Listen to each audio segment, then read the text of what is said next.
खुदावंद का शुक्र करते हैं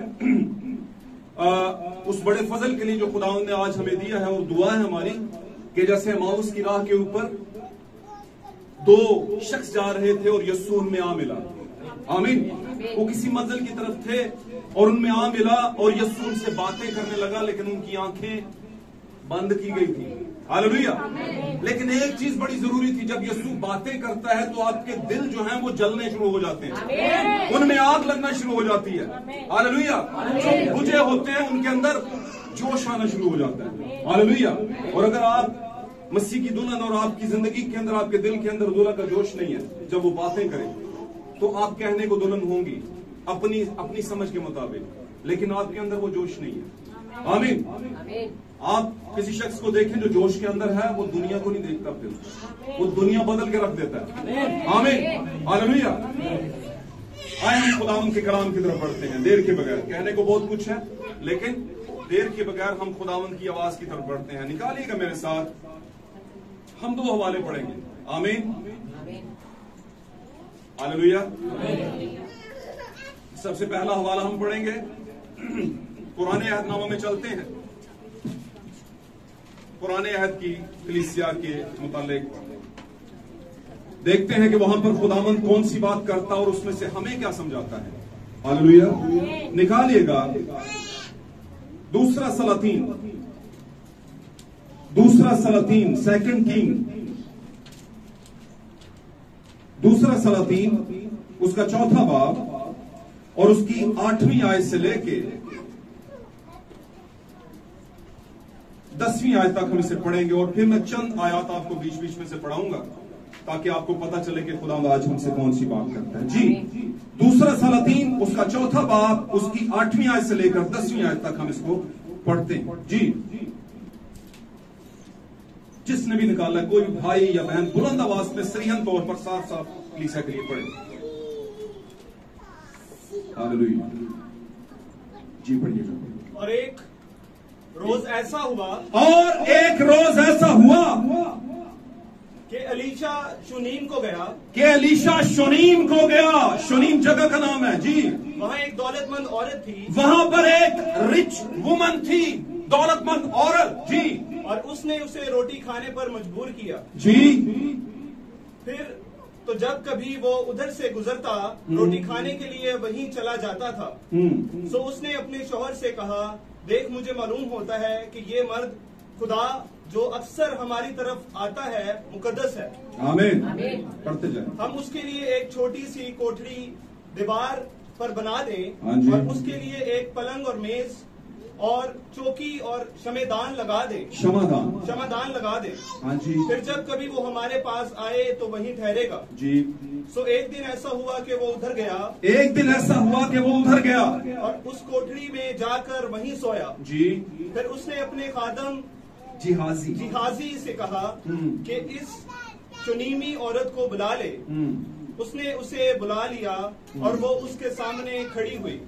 फिर उसने अपने खादम से कहा, तू उससे पूछ कि तूने जो हमारे लिए इस कदर फिक्रें की, तो तेरे लिए क्या किया जाए? क्या तू चाहती है कि बादशाह से या फौज के सरदार से तेरी सिफारिश की जाए? जी। उसने जवाब दिया, मैं तो अपने ही लोगों में रहती हूँ। जी। फिर उसने कहा, उसके लिए क्या किया जाए? आमीन। खुदावंद के कलाम का पढ़ा जाना और सुना जाना हम सबों के लिए बाइस से बरकत हो और अजीजों, इस कलाम के बायस हमारी खताएं माफ हो। एक और हवाला लेते हैं, एक और हवाला निकालेंगे खुदावंद के कलाम पाक में से एक हवाला नए अहदनामा में से। हालेलुया। तीमुथियुस का खत, पहला तीमुथियुस। ध्यान से और ज्ञान से इन बातों को सुनना है कि खुदावंद हमसे कौन सी बात कर रहा है। हालेलुया। पहला तीमुथियुस का खत चैप्टर 2 निकालेंगे। हालेलुया। और उसकी 9वीं आयत से पढ़ेंगे और 13वीं आयत तक हम इसको तलावत करेंगे। जी, 13वीं आयत। जी पढ़िएगा, 9वीं से 13वीं। पहला तीमुथियुस का खत। आमीन। उसका दूसरा बाब 9वीं से 13वीं आयत। जल्दी से पढ़िएगा।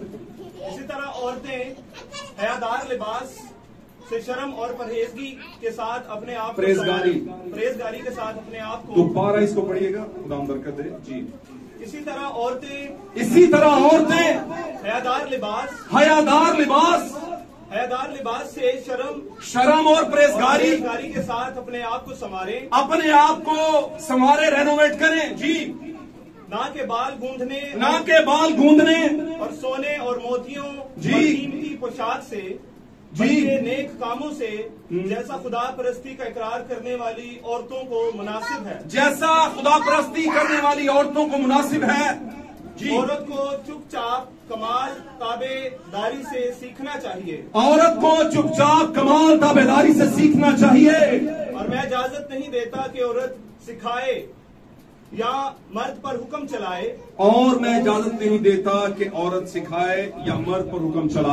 बल्कि चुपचाप रहे जी, क्योंकि पहले आदम बनाया गया, उसके बाद हवा। आमीन। खुदा के कलाम को पढ़ा और सुना जाना हम सबों के लिए बाइस बरकत हो। और इस कलाम के बायस आज जिस तरह मावस की राह पर दो शागिर्दों को खुदा ने बातें की और उनके दिलों के अंदर जोश आ गया, आपके दिलों में भी जोश आए। मेरी दुआ है आपसे, अगर जोश है तो आपकी जिंदगी खुदा को कबूल है, अगर नहीं है तो फिर जो कुछ मर्जी है कबूल नहीं है। हालेलुया। तशरीफ रखिए, खुदा आपको बरकत दे। Praise Lord. हालेलुया।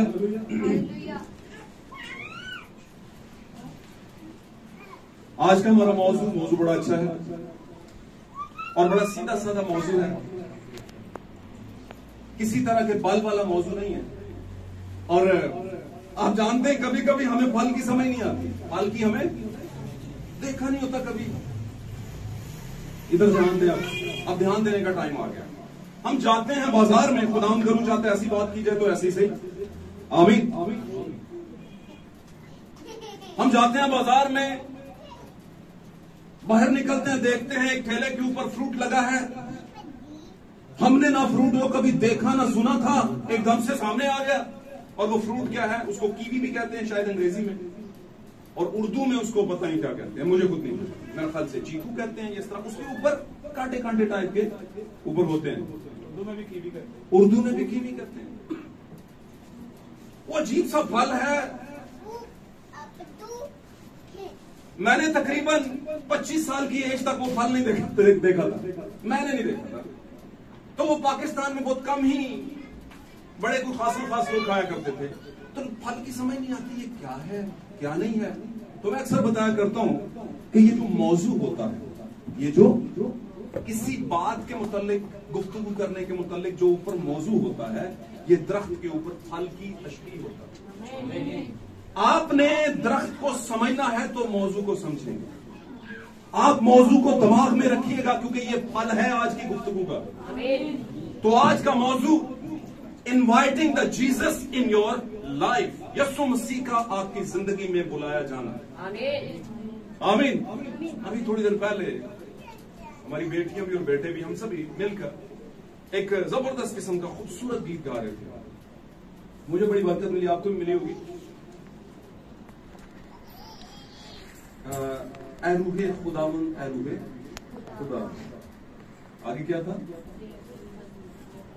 दे अपनी हजूरी दे अपना मसा आरू आ। तो हम उसे बुला रहे थे। पाक कलाम में लिखा है खुदा क्या है? रूह है। आमीन। आज का मौजूद क्या था हमारा? Inviting the Jesus in your life. यीशु मसीह का को आपकी जिंदगी में आपने बुलाना है, या आपका यीशु मसीह को अपनी जिंदगी में बुलाना। आमीन। और याद रखें इस बारे में, यीशु हमें नहीं आता, बुलाएंगे तो आएगा। सही कह रहा हूं, ऐसे ही नहीं, ऐसे। अच्छा, बुलाहट क्या है? ये बुलाना मुंह से नहीं है। बहुत वक्त हम कहते रहते भाई जी आयो। मैं इसको यूं करके कहता हूं, कहीं कोई शख्स किसी को मिलने आ गया, दो दोस्त थे मिलने आ गए, लेकिन एक दोस्त चीटर था। क्या था? धोखेबाज था। पसंद नहीं करता था उसकी तरक्की को, इज्जत को, कैसे मुझसे ज्यादा क्यों मिल गई है। तो वो एक टाइम पर उससे मिलने आ गया, उसका एक कारोबार था, उसके ऑफिस चला गया, और यूं ही आया तो बड़े ही पुरतपात तरीके से मेरा यार, मेरा दोस्त आया। हालेलुया। आमीन। समझे इन बातों को? जो ही वो पहुंचा तो उसने अपने नौकर को बुलाया, उसको बुलाया, बोलो मेरा यार आया है, बोला मेरा ये दोस्त आया है, बड़ा जिगरी दोस्त है। आमीन।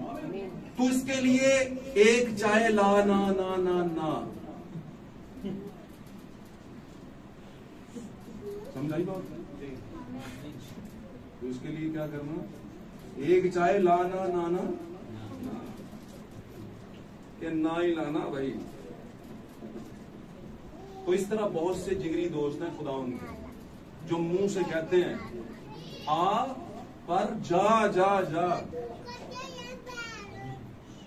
तो बहुत से लोग कहते हैं भाई जी 5 मिनट लाओ।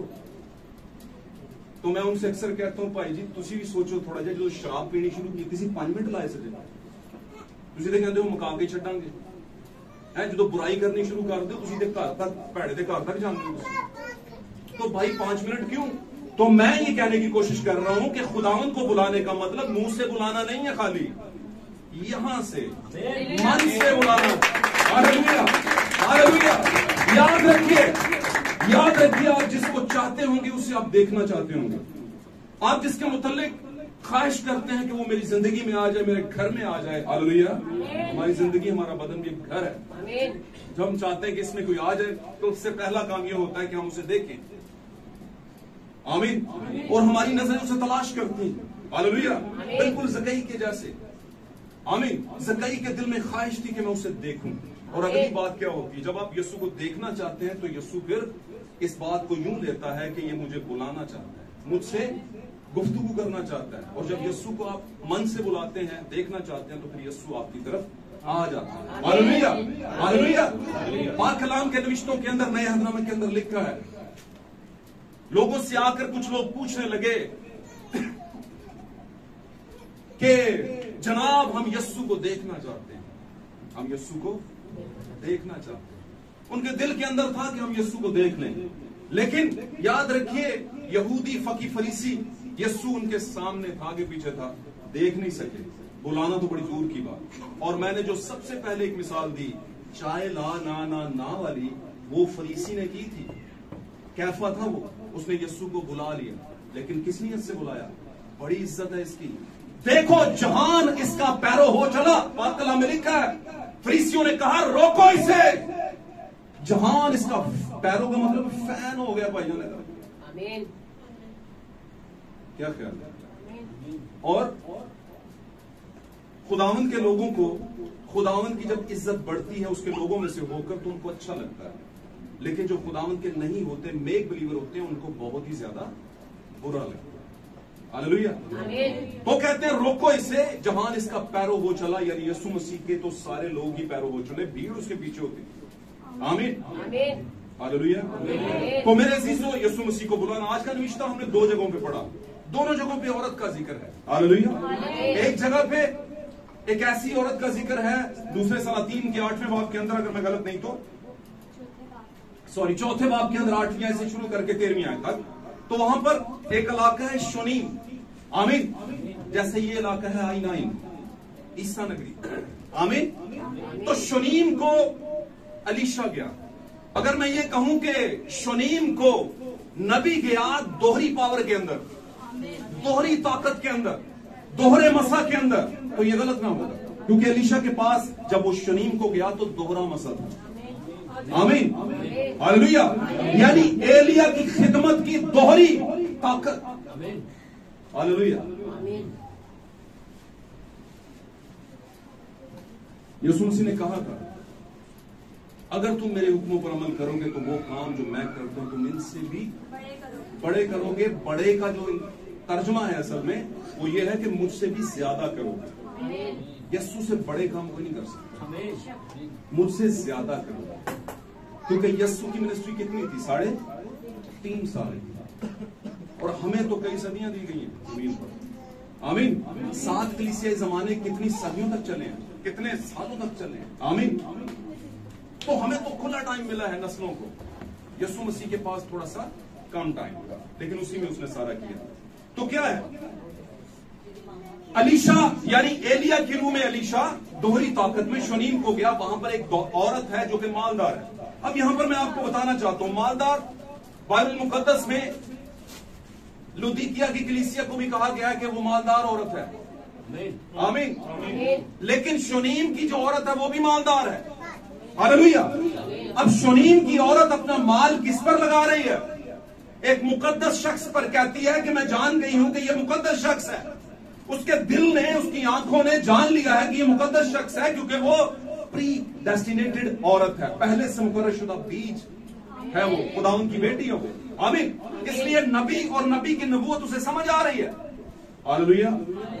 तो याद रखिए, जो अमीर कलीसियाएं हैं, अगर वो खुदावंद के कलाम को नहीं जानती, नहीं समझती, तो वो पाक कलाम में लिखा है, और तू नहीं जानता है कि तू नंगा है, ख्वार है, अंधा है, गरीब है और कम वक्त है। इसलिए उसने कहा एक और दौलत है, मुझसे क्या कर, आंखों में लगाने के लिए सुरमा और महीन कतानी कपड़े ले ले, लिबास ले ले, और मेरे से क्या ले ले, सोना ले ले, आग में डुबाया। तो ये चीजें जो 3-4 हैं जो यस्सु ने बताई हैं कि ले ले मुझसे, वो जिसके पास है वो एक अलग तरह की अमीर औरत है। मैंने बताया था 2 तरह की अमीर औरतें, एक बदनी अमीर और एक रूहानी अमीर। आमीन। यहां पर हमें शुनीमी औरत की जो तस्वीर नजर आ रही है, वो रूहानी अमीर औरत की नजर आ रही है। हालेलुया। और याद रखें, आप इस पूरे चैप्टर को जब पढ़ेंगे तो जगह जगह पे आपको कुछ बातें नजर आएंगी।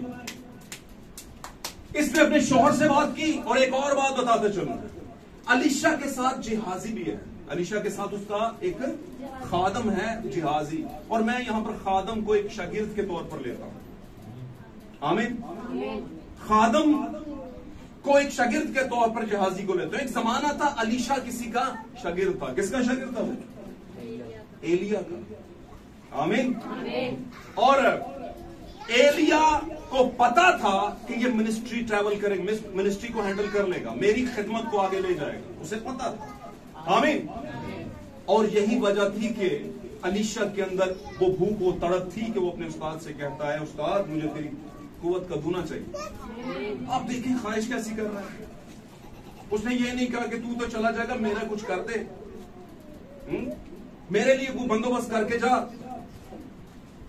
और वो उसी मसा के नीचे आया जिस मसा के नीचे उसका उस्ताद था, एलिया था। आमीन। लेकिन यहां पर अब अलीशा का आगे एक खादम है या शागिर्द है जो उसके साथ साथ चलता है। अब यहां पर लिखा है एक दिन अलीशा वहां चला गया और जिहाजी उसके साथ था, क्योंकि अगली नीचे की आयतों में पता चलता है कि जिहाजी उसके साथ ही था। जब ये एंट्री करते हैं उसके घर के अंदर, और आज का हमारा मौजू है यस्सु मसीह को अपनी जिंदगी में बुलाना। यहां पर घर है, लेकिन ये घर हमारी जिंदगी है। जैसे ये घर हमारी जिंदगी होते हैं, हम इस पर कोई आंच नहीं आने देते। कोई भी गंदमंद हो तो निकालते हैं, स्प्रे कर देते हैं, निकाल देते हैं। हालेलुया। इसी तरह इसमें से भी निकालना है कुछ। अब वो शुनीमी औरत के घर गया है, और शुनीमी औरत का हस्बैंड है। यहां पर औरत बातचीत क्यों कर रही है? क्योंकि यहां पर खुदा आप पर एक भेद खोल रहा है। ये औरत एवं औरत नहीं है, ये तमसील है यस्सु मसीह की दुल्हन की, जो कि एक नबी की आवाज को समझती है। हालेलुया। जो कि मिनिस्ट्री ऑफ द एलाइजा, एलिया की नबूवती खिदमत को जानती है। आमीन। जो कि दूसरी औरतें नहीं जानती, सिर्फ ये जानती है। हालेलुया।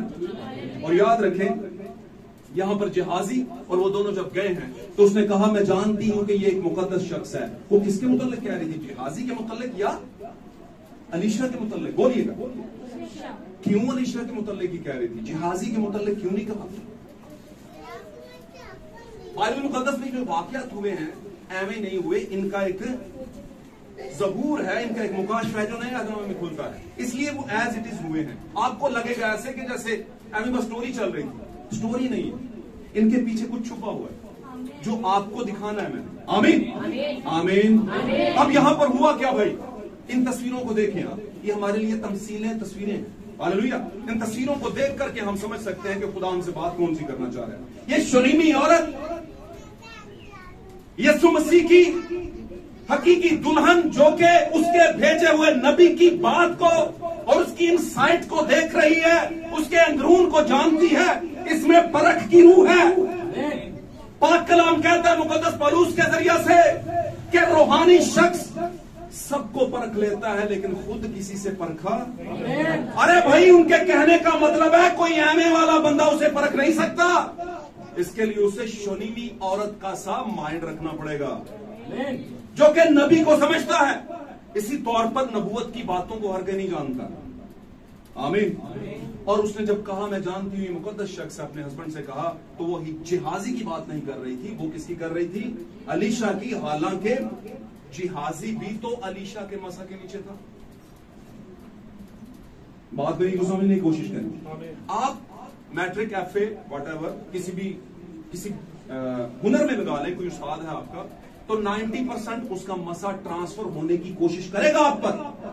लेकिन आप उसको धक्का लगा के उसको ना रिसीव करें तो वो अलग बात है। लेकिन आपकी बातों में, आपकी गुफ्तगू में, चाल ढाल में, आमीन, उस आपके औजार पकड़ने में, आपके पेन पकड़ने में, आपकी लिखाई में आपके उस्ताद की कुछ ना कुछ रमत आ जाएगी। ये है, ये बहुत से लोगों के साथ होता है, बहनों के साथ भी, भाइयों के साथ भी। हालेलुया। इसी तौर पर जिहाजी पर भी वो मसा था, लेकिन जिहाजी ने उस मसा को रिसीव किया, कंसीव, आमीन, जबकि अलीशा ने उस मसा को कंसीव किया हुआ था। और फिर सेकंड पर्सन कौन था? वो शुनीमी औरत, जिसने उस मसा को पहचान लिया और कंसेप्शन का काम शुरू हो गया, कंसीव करने का काम शुरू हो गया। Hallelujah, hallelujah. इन बातों को समझिए आप। शुनीमी औरत तस्वीर है दुल्हन की, मेरी और आपकी। अलीशा तस्वीर है हमारे जमाने, 7वें जमाने के एलिया की डबल नबूवत की। आप जानते हैं एलिया तो ऑलरेडी आ चुका हुआ था, आ चुका था ना। इस जमाने के एलिया से पहले भी एक एलिया आया, और वो कौन था? यूहन्ना। आमीन। यूहन्ना ने निशान दिए, उनको खोला नहीं। आमीन। लेकिन हमारे जमाने के एलिया की नबूवत ने उन चीजों को खोला है, बताया है कि कौन क्या है। आमीन। उन तस्वीरों को मिलाया है खुदा के कलाम के साथ, तो फिर आपको पता चलता है आप कहां पर खड़े हैं। आमीन। तो शुनीमी औरत हमारे जमाने की दुल्हन है, जो कि रूहानी मालदार है, जिसके अंदर रूह है, परख है, किसकी? नबी की पहचान है उसके अंदर। एलिया को जानती है कि इस बंदे का नाम तो अलीशा है, लेकिन इसके अंदर क्या है? एलिया की डबल नबूवत है। और वो कहती है ये मुकद्दस शख्स है, हम चाहते हैं कि इसके लिए घर बनाए, कमरा बनाए। आमीन। घर बनाए, रेजिडेंस बनाए। और वो बनाती है, उसके दिल में ये ख्वाहिश है। हालेलुया। अब इसको दूसरे लफ्जों में आप ये भी कह सकते हैं कि शुनीमी औरत ने मीटिंग अरेंज की है यीशु मसीह के लिए।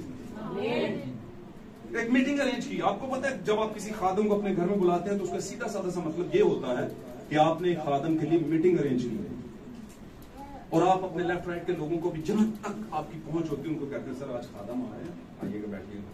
कहते हैं कि अगर नहीं कहते तो नो प्रॉब्लम, लेकिन अगर आपके बहुत खासुल खास हैं, करीब के हैं, तो कहना चाहिए। हालेलुया। क्योंकि खुदावंद अपने खादम में से होकर आता है, ये कोई नॉर्मल किस्म की इन्विटेशन नहीं है। और पिंडों की आज पूरा पिंड, हम इधर से जाया करते थे, पूरा पिंड वे खड़ा अंदर। पता क्यों? इस्लामाबाद तो है।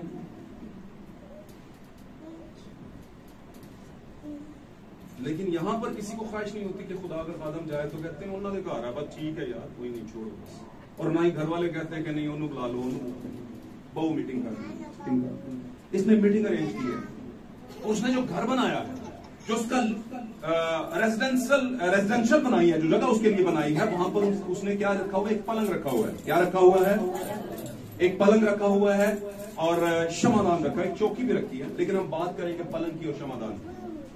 कभी कभी हम जब खुदावंद के लिए कुछ करते हैं तो हमें नहीं पता होता, हम समझ रहे होते हैं बस दुनिया करती है तो हमें भी करना चाहिए। लेकिन आप जब कर रहे होते हैं, वो खुदावंद के लिए कुछ भी दान कर रहे होते हैं, कुछ खुदावंद की नजर कर रहे होते हैं कुर्बानी के तौर पर, मिसाल के तौर पर, आपके दिल में आई यार ज़बूर की किताबें नहीं, 8-10 ज़बूर की किताबें याद रख दो, क्या ख्याल है? आपने सोचा यार पीछे ना कुछ हैंडीकैप लोग हैं, वो बेचारे बैठ नहीं सकते इतना ज्यादा, तो उनके लिए 2 कुर्सियां नहीं है, 2 कुर्सियां। आपने सोचा नहीं यार, मतलब बहुत सी चीजें जब अगर मैं दोहराना शुरू करूंगा तो आप फिर कहेंगे चीजें दोहरान लग जाओ, तो आपने कहना नहीं है ये, बस समझ लें। आमीन। तो आपको लगेगा कि हमने बस दे दिया था। नहीं भाई, आपने जब दिया था तो आपको पता ही नहीं है कि वो आपके लिए आने वाले वक्त में कितना सूदमंद साबित हो सकता है, कितना बेहतर फल लेकर आएगा। तो जब उसने पलंग बनाया तो उसे क्या पता था कि इसी पलंग के ऊपर मेरे बेटे को जिंदगी मिलेगी, क्योंकि इस नबी ने उसे बेटा दिया। आमीन। इसने मांगा नहीं, इसने नहीं कहा, इसने कहा कि नहीं, उसने कहा क्या कर सकता हूं तेरे लिए, बोल। आमीन। उसने कहा मैं तो अपने लोगों में रहती हूँ, अमीर औरत हूँ, मुझे क्या चाहिए? कुछ भी नहीं चाहिए। उसने कहा नहीं, कुछ चाहिए तुझे। अब ये फिजिकल चीजों से तेरा काम नहीं चलेगा। बात को समझा कि नहीं समझा?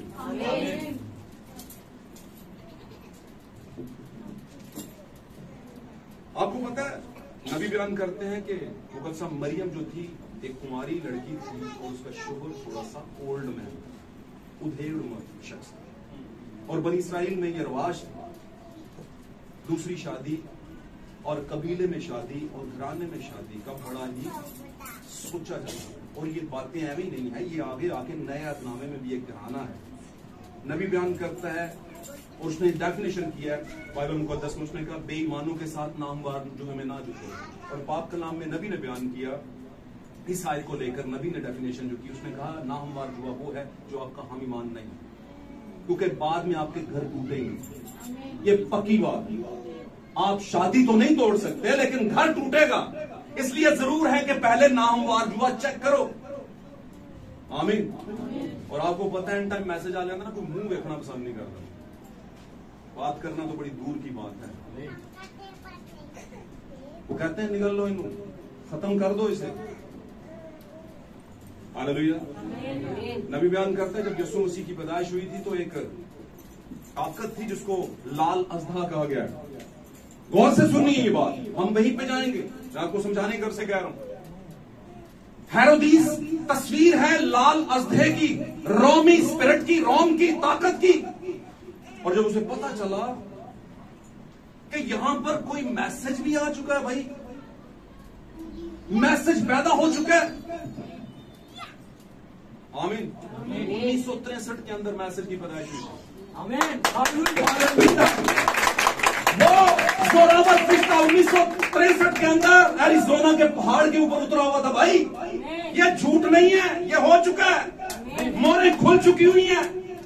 और उसके हाथ में खुली सी किताब थी जिसमें मेरे और आपके नाम यीशु के लहू से लिखे हुए थे। मैंने नहीं लिखे हुए थे, वो हयात की किताब में नहीं थे। दुल्हन की किताब, हाथ दुल्हन के नाम किसमें थे? बर्रा की किताबें हयात। यीशु मसीह की पर्सनल इंडेक्स के अंदर आप मेंशन्ड हैं। आमीन। कर लो जो मर्जी, बचेगा भाई। आमीन। हालेलुया।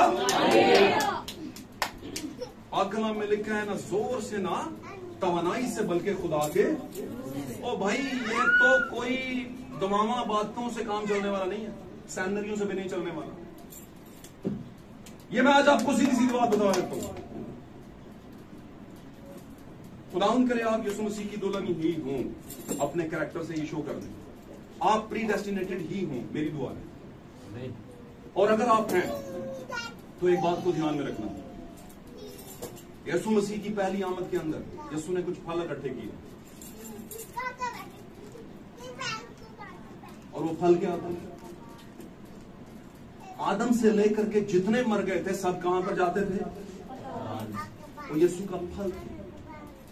यीशु ने जान देने से पहले वो जो सब नीचे जा चुके थे उनसे पहले एक शख्स था जो यीशु की एक साइड पर टंगा हुआ था। वो यीशु का आखिरी फल था। आखिरी फल तोड़ना बाकी था, और जब तक वो फल टूटता नहीं यीशु मसीह नीचे जाते नहीं। यीशु मसीह ने जो पाक कलाम के अंदर लिखा अपने क्रॉस के ऊपर, जिस पर वो क्रूसिफाइड हो गया, मसलूब हुआ, उसने जब कहा था तमाम हुआ तो ये नहीं कहा था कि मैं मर गया भाई तमाम हुआ। 90% लोग यही जानते हैं, मर गया बस तमाम हुआ। नहीं भाई, और भाई मर जाता और वो डाकू ना बचता तो मरने का कोई फायदा था? हम खुदावंद का फल हैं। ये दूसरी आमद के अंदर, पहली आमद के अंदर डाकू आखिरी फल का आखिरी दाना था। और जब उसने कहा मैं जानता हूं तूने कोई गुनाह नहीं किया, ऐ खुदावंद जब तू अपनी बादशाही में आए तो मुझे याद करना। उसने कहा तू आज ही है फल मेरे साथ फिरदौस में होगा। हालेलुया। तो मेरे चीजों अपनी आने नहीं है, फल है आप। बहुत भारी बात है ये, और ये भारी चीज को उठा नहीं सकता।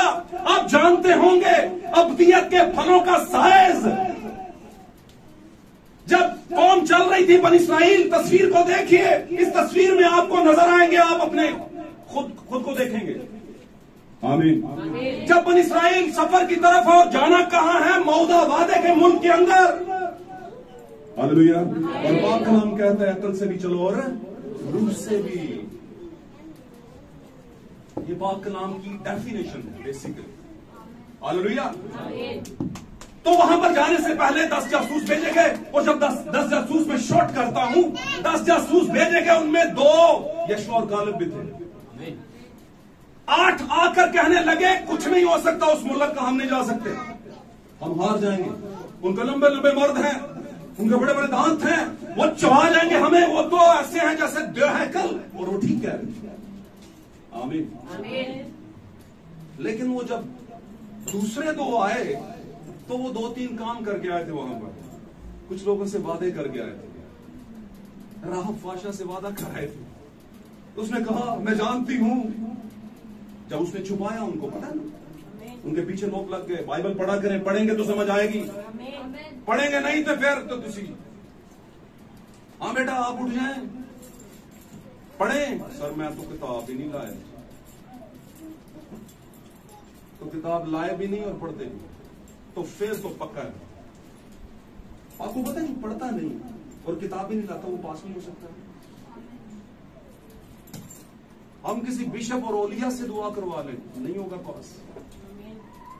As you sow shall be reap. जो कुछ बोएंगे वही क्या करेंगे?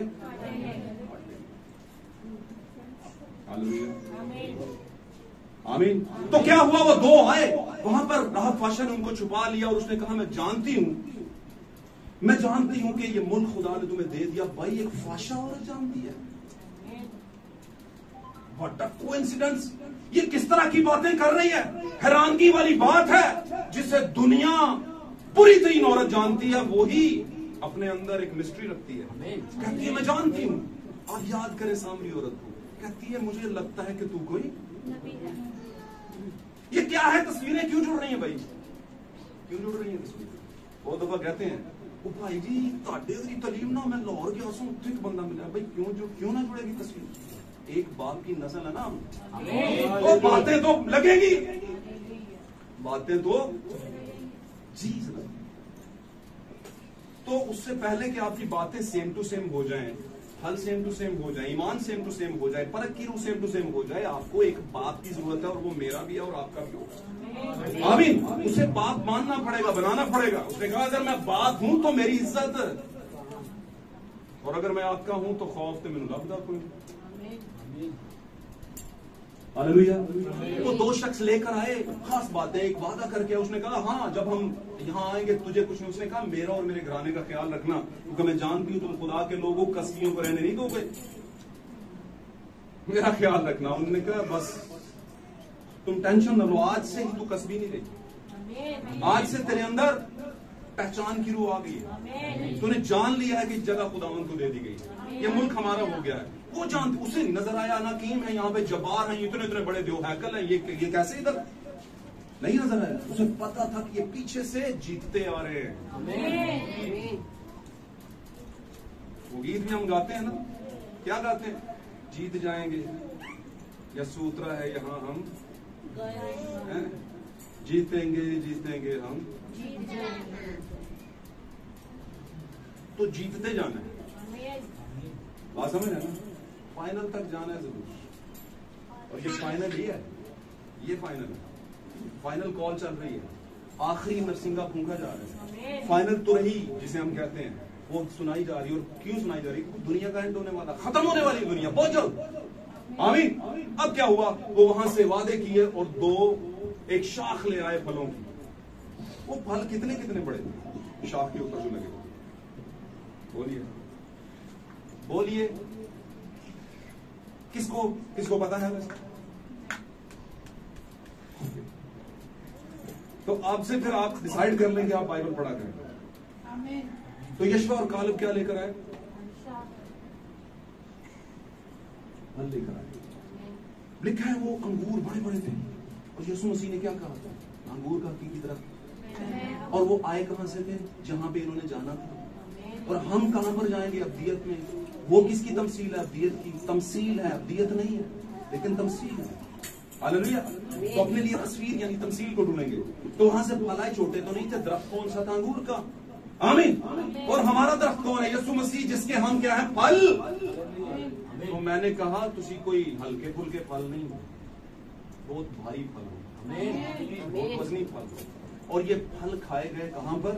गुलामी के वक्त के अंदर। अब कौन सी तस्वीर है? कौन सा वक्त चल रहा है? बोलिए। आपको पता है पाकला में लिखा है, कौन है जिसने मां के पेट से ही गूंगे को पैदा किया? आप जानते हैं जन्म के अंधे, लंगड़े, जन्म के गूंगे, सारा कुछ भी हो सकता है ना? तो आपको जो जन्म के अंधे और लंगड़े नजर आएंगे ना वहां पर, वो कम से कम ये बनी इस्राइल में ही थे। ऑलरेडी वो एक मजबूत जगह से आए हुए थे। हालेलुया। तो आज भी जन्म के अंधे और लंगड़े, जन्म किसे कहते हैं? किसे कहते हैं जन्म? पैदाइश। तो उन्होंने भी कहीं ना कहीं से बपतिस्मा लिया था, लेकिन अंधे और लंगड़े ही पैदा हुए। और इन अंधों और लंगड़ों के लिए आखिरी जमाना के अंदर एलिया की नबूवत के नीचे जिंदगी है। और वो यस्सु की जिंदगी कहां पर आई? मैंने बताया, वो जोरावर फरिश्ता उतरा है, भेद दिए हैं जो लंगड़ों, अंधों, आमीन, और किसी भी तरह के क्रीपर्स जो हैं, जो मफलूज हो चुके, रूहानी मफलूज की बात करता हूं, वो उठ खड़े होंगे, वो सुनना शुरू कर देंगे, वो बोलना शुरू कर देंगे। हालेलुया। और लोग कहेंगे तुझे किसी जादूगर ने जादू कर दिया तुझ पे, जैसे उसको कहते थे, तू तो इतना बुरा है, गुनाहों में पैदा हुआ। ठीक कह रहे थे। अगर तस्वीर को देखें तो वाकई लोग गुनाहों में पैदा होते हैं। और ये गुनाहों वाली पैदाइश का मतलब माँ बाप वाली मैं बात नहीं कर रहा। एक और भी पैदाइश है जो गुनाहों से होती है। कलाम को तोड़ देना, मरोड़ देना, और अपनी तंजीम के तरीकेकार से, रस्म रिवाज के तौर से किसी को नई पैदाइश देना। मतलब छिड़काव का बपतिस्मा, बच्चे का बपतिस्मा, झंडे के नीचे से गुजारना, और इस तरह की और बहुत सी चीजें हैं जो पैदाइश देते हैं लोग। ये है नाजायज तरीका, सही तरीका नहीं है, और ये गुनाहगारी की पैदाइश है। सच कह रहा हूं। उसने कहा हर एक झूठी बात का करने वाला, बनाने वाला और उसका मानने वाला सभी क्या है? सभी कहां पर जाएंगे? आग की जलती झील। तो आज आपको लोगों को नजर आएंगी बहुत सी बातें खड़ी हुई। आमीन। तो क्या हुआ? फल लेकर आए। हम फल हैं। यहां पर उसने बुलाया, इनवाइट किया यीशु मसीह को, नबी को। और पाक कलाम में लिखा है, मुकद्दस पौलुस कहता है, नबियों में किसका रूह था? मसीह का। तो इसका मतलब अगर नबी को बुलाया है, एलीशा को, तो किसको बुलाया? एलिया को। और एलियाह का मतलब क्या है जरा बताइएगा? एल का क्या मतलब है? खुदा। और याह का मतलब क्या है? यहोवा। यहोवा खुदावंद खुदा, यानी यीशु मसीह बदन के अंदर, और इस वक्त नबी के अंदर, और हमारे जमाने में दुल्हन के अंदर। दुल्हन के अंदर है यीशु। एलियाह आज दुल्हन के अंदर है, और नबी दुल्हन की तस्वीर है। जहां पर आप नबी देखेंगे उसको खुदा बता रहा है, समझ ले दुल्हन को बता रहा है, और किसी को नहीं बता। और कलाम में लिखा है मूसा की किताब के अंदर, खुदा कभी भी जमीन पर कोई काम नहीं करता जब तक पहले अपने नबी को ना बता दे। लूत को जलाने आया, लूत के इलाके में लोगों को तबाह करने आया, तो उसने, खुदा रुका रहा वहां पर इब्राहिम के पास। उसने कहा मैं आया हूं ताकि इनको क्या करूं? तू ये ना कह देना कहीं तुझे बताया नहीं। तो खुदावन सबसे पहले दुल्हन को, अपने खास को बताता है। आमीन। वो अलग बात है, बाद में सिफारिशें शुरू हो जाती है, लेकिन बताता जरूर है। और नबी हमेशा सिफारिश लेकर आता है, याद रखिए। सिफारिश का मतलब रहम लेकर आता है, रखना में खड़ा होता है। नबी का मतलब है आदमजाद, आदमजाद का मतलब है इब्ने आदम, और यस्सु भी आदमजाद था, नबी था। आमीन। और इस बात को जान गई, मुझे लगता है तू कोई, उसने कहा है औरत जो तुझसे बातें करता है मैं वही हूं। औरत, कलीसिया, तेरे 6 के साथ तेरा काम नहीं चलेगा, तुझे 7वें की जरूरत है। और तेरा 7वां कोई और नहीं है, चोटी का 7वां पत्थर मैं हूं। हालेलुया। उसने कहा ईमान, उम्मीद और मोहब्बत तीनों दायमी है, लेकिन 7वें पत्थर के ऊपर जो चीज है वो है मोहब्बत, ब्रदरहुड। 7वें सितारा लेकर आया और भाईचारे का पैगाम लेकर आया। यस्सु जब आया भाईचारे का पैगाम लेकर आया, मोहब्बत लेकर आया, लेकिन उसकी मोहब्बत को कुछ बदनसीबों ने कबूल नहीं किया। उन्होंने कहा बिदती है भाई, इसके अंदर बाल की रूह है, बाल रूल है इसके अंदर। बात समझे? उन्होंने कहा जहां ये पैदा हुआ वहां से अच्छी चीज कैसे निकल सकती है। और मैं आज ये आपको बताना चाहता हूं भाई, इस दौलतमंद औरत ने अपनी ईगो हर्ट की। बहुत से जब लोग दौलतमंद हो जाते हैं ना, तो सच्चाई को पीछे छोड़ के कहते हैं अब दुनिया से भी रहना ना, कहते हैं कि नहीं कहते? कहते हैं एंड टाइम मैसेज की तालीम इतनी सख्त है, क्या करें भाई, दीगर कलीसियाओं को भी मुंह दिखाना है, कहेंगे लो यार तुसी बहुत यार अपन। उनको पता होता है कि हमें क्या कहा जाएगा जब हम बताएंगे हम मैसेज के साथ करेंगे, हम मैसेज वाले। अब इतना ही बता दें हम मैसेज वाले, वो समझेंगे अच्छा एंड टाइम मैसेज वाले। बोलो आप नहीं है, बोलेंगे नहीं हम तो नहीं है, हम तो नहीं है। एक भाई मुझे मिले, मुझे कहते हैं अगर आप एंड टाइम मैसेज वाले तो हम कौन से मैसेज वाले हैं, हम भी तो एंड टाइम वाले ही हैं। मैं क्या वेरी गुड। मैं क्या हमेशा खुदावंद अपने आने से पहले एंड टाइम के अंदर, आखिरी वक्त के अंदर किसी नबूवत को भेजता है। तो आपके जमाने की नबूवत किधर है? आमीन। तो यहां पर जो कुछ लिखा है इनके पीछे कुछ छुपा है, तो जो छुपा है वो आपके लिए खुदावंद के भेद है। आमीन। इसने क्या किया? क्षमादान लगाया, उस पलंग को लगाया जिसके ऊपर आने वाले वक्त में इसका बेटा मरना था और उसने लेटना था, और वहीं पे उस पलंग पे उसे जिंदगी मिलनी थी। नबी बयान करता है कि जब, गौर से सुनिए ये बात, नबी बयान करता है, जब मैं नबी की बात करता हूं, नबी बयान करता है, तो मैं भाई मैरियन विलियम ब्रैनम की बात कर रहा हूं। हालेलुया। हमारे जमाने की लिए की नबूवत में आए हैं वो, अगर नहीं किसी को पता तो जाकर पूरी दुनिया से पूछ लो। मानेंगे सारे लेकिन मानेगा कोई भी नहीं। ये तो वही मामला हो गया, चाहे ला ला ना ना ना, मानेंगे सभी लेकिन मानेगा। बैनहीन को कौन कौन जानता है? बैनहीन को कौन कौन जानता है? चंगे क्रिश्चियन पक्के। और अभी मैं पूछ लू ना CID में कौन कौन है, तो बोलेंगे दया दरवाजा तोड़ है, सारे नु पता है। बच्चों के लिए अच्छा कोकोमेलन कार्टून बड़े फेम है, मोटू पतलू बड़ा याद है कि नहीं?